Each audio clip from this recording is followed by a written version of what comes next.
Let's get one thing straight about the way we think about HIV. Times have changed, and the way we think about HIV needs to change as well. Hear me out. We're at a time when our understanding of HIV is way better than it was back in the 80s and 90s, yet some of us still cling on to these old and stigmatizing ways of thinking about and talking about HIV, which, if you think about it, it's rooted in fear. Changing how we think about HIV starts by learning and understanding the facts. Let's dive in. So, very briefly, HIV is a pathogen that weakens the body's immune system by hijacking CD4 immune system cells and uses them to create more copies of HIV. If it goes untreated, this can progress to a condition known as AIDS, which means that the immune system is very damaged due to untreated HIV.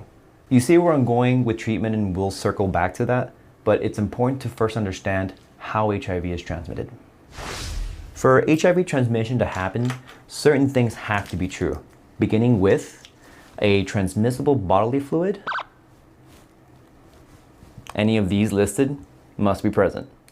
Then, the listed bodily fluids must come into contact with damaged skin tissue or mucous membrane. The most common way through that is through penetrative sex, or besides that, people who share needles. And lastly, the person must have an untreated HIV infection.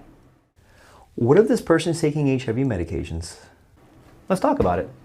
Anyone living with HIV can access treatment, and this treatment, it's a game changer. Here's 2 reasons why.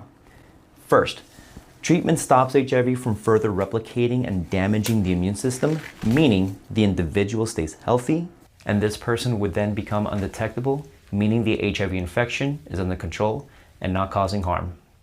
Secondly, and this is very important, someone taking HIV treatment effectively cannot transmit HIV. This is amazing news, and there are other ways to prevent HIV, but the first step to all of this is getting an HIV test. Sometimes, HIV testing is a challenge for people because it's hard to find a place, especially one with flexible options. Here's some tips that can help with that. Let's use CareResource as an example. Visiting their website at careresource.org, we see that they offer testing in Dade and Broward counties. Scrolling down, we see where they might have mobile testing vans in the community that week, such as Miami-Dade College and FIU. Did you know that community health centers such as CareResource provide free HIV testing on campus for students? If your campus doesn't offer this, you can probably petition them for this service from CareResource. Scrolling further down the page, we see that they also offer an at-home self-testing program through which you can request a kit online. But if you prefer to test with your medical provider, make sure to ask for an HIV test. It's usually not a routine test, so make sure to ask. For more options on where you can find free HIV prevention services near you, use this handy locator tool. Let's say you found the right place to get an HIV test. For some of us, our brains will try to find any number of excuses to not get tested, such as, I feel weird talking about sex and HIV. What will people say about me? I don't think I'm at risk. I don't have time to go to a clinic.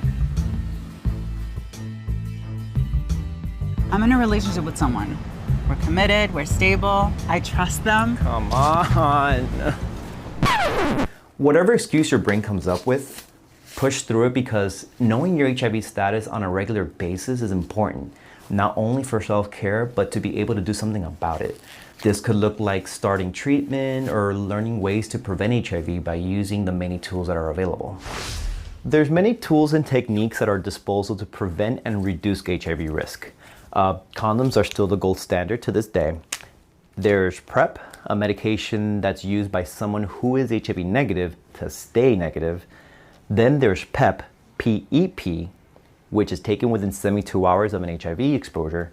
Earlier, we talked about how people on HIV treatment and how they cannot transmit HIV while on treatment.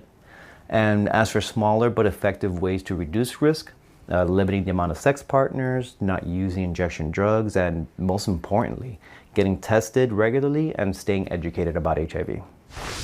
HIV was known as a death sentence back in the day, But science and technology improved our understanding, and now it's a manageable medical condition. Kind of like diabetes, where as long as the person is on top of it and doing what they need to do, it won't affect their day-to-day life. And as a society, we need to treat it as such. And just like with diabetes, regular testing and education goes a long way. But that starts with you. Do your part in getting tested and educated so you can take care of yourself and others.